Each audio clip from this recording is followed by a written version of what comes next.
Good morning mga kalingap, narito kami ngayon sa Bagasbas at may pupuntahan kami ni Charlotte At ano nga palang pangalan pupuntahan natin? Yes, pupuntahan po namin ngayon si Richelle.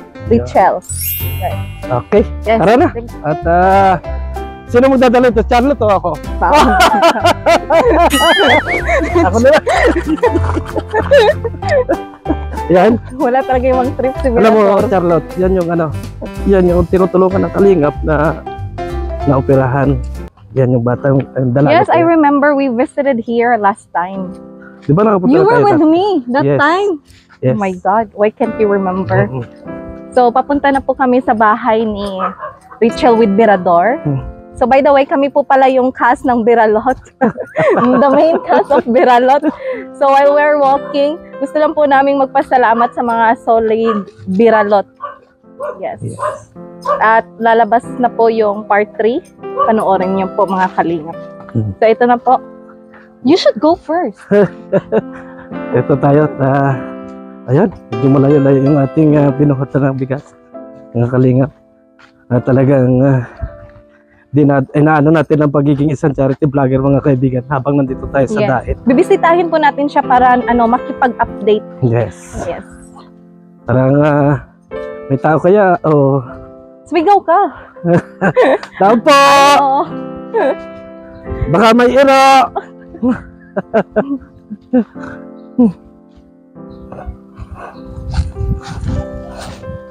Yan. Hi po. Ingat ka, Birador, may May. kita, tae. After Hi! 11 hindi. Sako pa yan. It's still morning. Yan. Good morning. Hello Nay, po. kumusta kayo? Nasaan yung anak ni... Oh! Pwede na ipas. Hey! May mapagod talagang magbuhat. Parang gumanda ka na lalo ngayon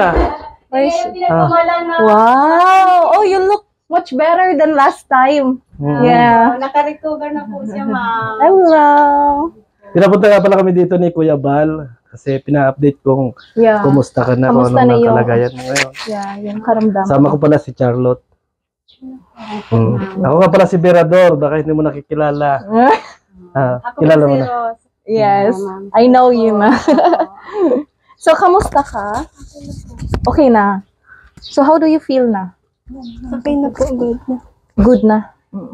Pwede na nga daw po ako magpasok ng school. So hanggang ngayon, hindi ka pa pumapasok? Hindi pa po. Baka I po see. next Monday makapasok po. So while you are recovering, anong ginagawa mo dito sa bahay? Pwede po maglakad-lakad para po Like exercise. yeah. Okay. And Tapos nainom po ng gamot para mas tuloy-tuloy po yung pagkagaling. Sugat tas betadine po. Nilalagyan. but do you still feel pain? May pain pa? Kaunti? Medyo Yung parang kirot na lang, no? po. Pag nakirot naman po, nainom ko ng gamot po yung Kahapon galing tayo sa Hospital. galing kami ng kahapon sa doktor niya, kay Dr. Elisio. Pina-check up po ko kasi medyo namaga po ang dito niya. Tapos sumakit ng gabi po, alauna ng ganggil dito, kabilaan, tapos dito doon niya, parang dito, parang mapaparalyze po. Sige, My nabago God. po ako, Yeah. itinakbo ko po. Tapos sabi ko, naku, mapunta tayo kay Dr. Elisio. Tapos, tinika po siya. Sabi niya, What's the cause? yan nga, sabi niya, okay naman, sabi malambot na ang tiyan mo. Huwag lang sabi niya magpipersa. Like, you should not force to move daw. Di pilitin gumalaw. Opo. Tapos sabi pa niya, dapat sabi niya, huwag ka na mag-binder kasi di ba may binder siya. So ngayon, Pinakita niya kahapon. di ka na nagbabinder? Opo. Tapos sabi niya, i-strip mo, sabi niya, like your para sabi position. niya, hindi magsasakit, sabi niya. Kasi pagka gumanyan ka, mananatili yung That's yung true. tahi mo. So dapat maupo ka parang ganito pala. Parang pa-chin up, breast out. Opo, yun ang sabi po ni Dr. Inisyo, kaya sabi ko, salamat lang po na ganun lang po. Nagtatakot talaga ako kasi namaga talaga siya. Dito bumukulo. Sabi ko, ano kaya yan? Tapos sabi niya, mama, gawin mo, sabi ako, ina-atake yan. Tapos wala naman, operado ka naman. Sabi ko, ano lang kayo, mapututik ka naman sa doktor. Tapos nga, pagpunta namin kahapon, alas 2 ng hapon, yun na nga nila, sabi ni Dr. Inisyo, okay naman siya, malambot, hindi man matigas. Basta, tanggalin yung binder kasi naka-binder siya kahapon ay. Mm-mm. Kaya sabi na sakit. Tapos sabi tuloy-tuloy lang yung gamot niya. Pag nasakit lang naman pero pag daiman, wag na muna. Huwag na, huwag kang masyadong Limitahan mo muna yung mo, paggalaw Hindi mo. ko po siya pinapa-school talaga Yeah. kasi yung school niya third floor po. Oh my God. Kasi hindi pwede talaga sa sir kasi third floor o mamaya bigla siya maitulak. Yan ang kinakatakutan ko. Siyempre may mga kabataan talaga. Kasi hindi alam minsan ang iba na operado ka. Maray, ang classmate mo alam, di ang iba, kung bigla ka baga maitutulak po. Kaya natatakot ako, hindi po siya pinapapasok. Kasi po, sinasabihan na ng doktor na pwede naman po magpasok. Sabi ko, ingat lang baga ka. Katulad ng kahapon na namaga nga. Takot ako. Talaga. It happens, no? Oo, kaya sabi ko. It happens na sometimes nakaka-feel ka ng pain. So, sus ko po, ang nervous ko po talaga kahapon sa huwag naman sana sabi ko ma-infection. Kala ko na-infection. Delikado baga pag Yes. infection. Yan ang sabi ng ibang huwag na huwag talaga siya makaparagama. Kasi ang infection delikado. Ay, mana na yung sabi. Pero iba na kilos niya ngayon, ha? Yeah. Kilos siya. Yes. Ay po, Maganda na siya ngayon. po. O yan na po kaya balang operado. Gusto na, okay na? Recover na po. Si Mr. mo, wala dyan? Wala po, nagbibingwit po para may Bigat na bata, pag-ulam. oh. Mga anak ko po. Maganda. Halika na po, ito. Halika dito. Ito ang bunso Ano, ko po. biling gamot. Ito ang bunso ko. Wow. Magkasunodan niya dito. Ano po? Ang Ate Christy, ang bigas. Yan ang tatlong Maria ko. Dami palang anak ni Ano yung nag Po, anim po kasi yan. biling gamot, ha? Maraming salamat po, Bigas Kuya dyan, no? Van. Opo, maraming salamat po sa inyo lahat. Kaya, Pati po sa salamat kay Ate kalinga Christy. po. Thank you po, Maraming Ate salamat Christy. po kay Ate Christy. Sa support Please, po. naka-recover yung anak mo. Napirahan yan, matres. Opo. Maraming salamat po sa inyo. Hirap na operahan at sa... Ay, opo. Ilang days yung recovery? Hindi po 1 year. Oh my God.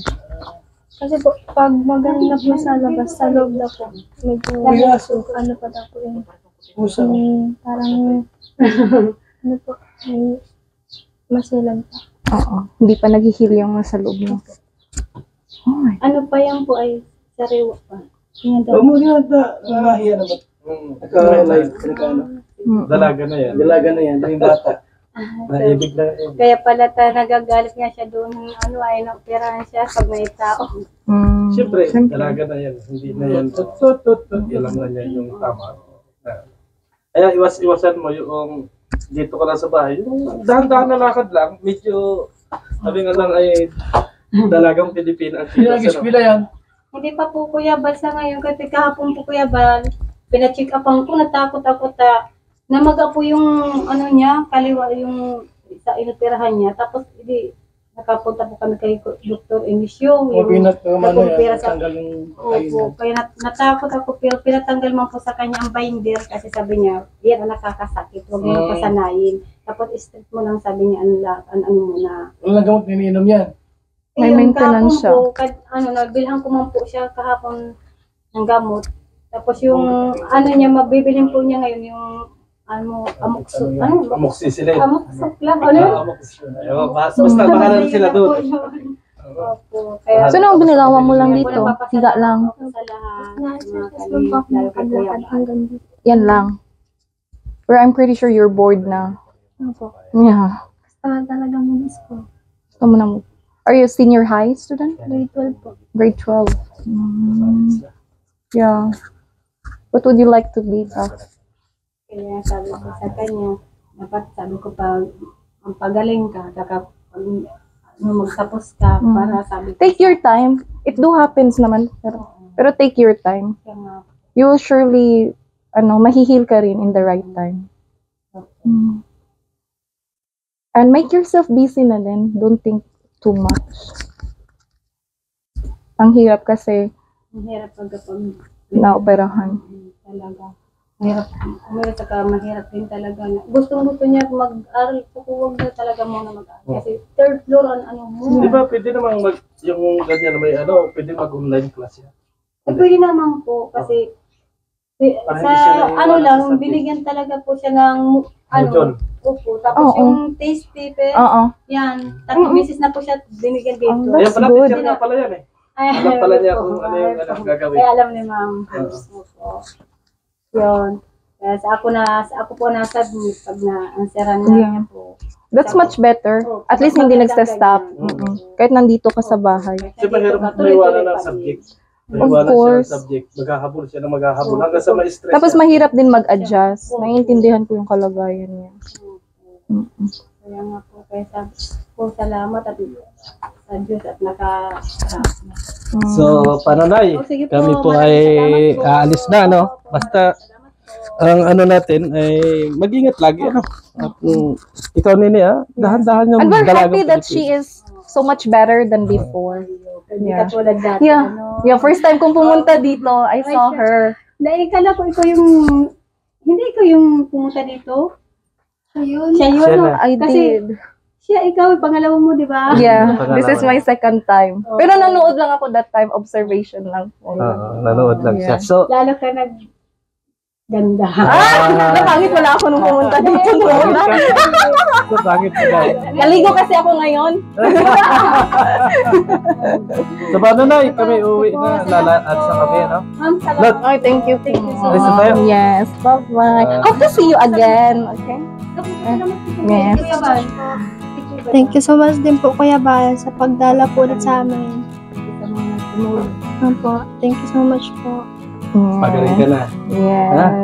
Kasi namimiss ka na ng mga ano doon. Yeah, yung mga friends mo.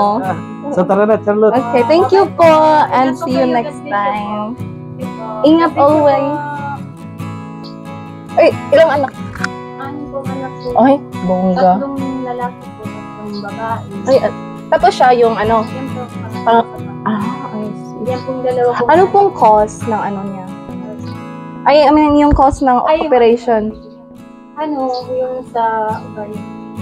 May ano dun, oh. Ano yan, like PCOS? Diyan ba nagsisimula? Yung, Ano, sa dugo daw. Yung, hindi, irregular? Oo, yung regular naman, kaso lang, parang abnormal yung, Yeah, that's my problem too. yan. I have PCOS din. Kasi nawan din. Oh. Saray, bye-bye! Punta na po kami. Bye! See you next time. So, anong feeling Charlotte ngayon na ano? Are you asking Ikaw? me? Yes. Where's my mic? Here. Natanong nga kita kung ano ang feeling na ito, nagbablog ka, good. charity vlogger. Hindi, parang ang sarap makipagkwentuhan. Kasi Oo. hindi lang ako sanay may kamerang nakaharap. Oo. I do love talking with people talaga. Since, Ako naman kasi first time ko din na magbablog ako na charity vlogger. Kaya medyo naiilang din ako. Pero ang sarap makipagsalamuhan. magkwentuhan, yes. At makita mo yung mga taong tinutulungan ng kalingap na talagang masayang-masaya sila. Ikaw, ano sa tingin mo? Of course, I also feel the same way. Pero ikaw nga, sabi ko nga kanina, I feel uncomfortable kasi, maraming nakatingin. Oo. But yeah, as the conversation na, Oo. yung tuloy-tuloy na pakikipagkwentuhan, then I feel really good. Mas Yes. nakilala ko sila, naging Oo. familiar, Oo. at saka mas naiintindihan ko yung sitwasyon. Kaya nga nung ako talaga reactor ako, totally. Nung pumunta ako dito, parang na-inspire ako sa mga ginagawa ni Kuya Bal Santos Matubang at nagtatry ko kung paano talaga sila tumulong Yeah. at maging masaya. They are indeed inspiring to everyone. And even me, I didn't expect na I'll be part of this kind of charity Yes. vlog, Yeah. helping people. I never expect that. Pero nagpapasalamat na rin. I'm so thankful because I am one of them. Yeah. At saka, it's hard to interact. Oh, yeah. So sana ikaw yung taga-translate. Kaya But at least they feel good, no? The way they smile. So yun po mga kalingap. Maraming salamat po kay Kuya Val, and Ate Eds, and then Kalingap Grab. Yes, sa lahat po nag-sponsors. Thank you very much po. Taos puso po kaming nagpapasalamat sa inyo kasi naging parte po kayo sa pagbabago ng buhay nila. So maraming salamat and God bless sa ating Yeah, lahat. see you next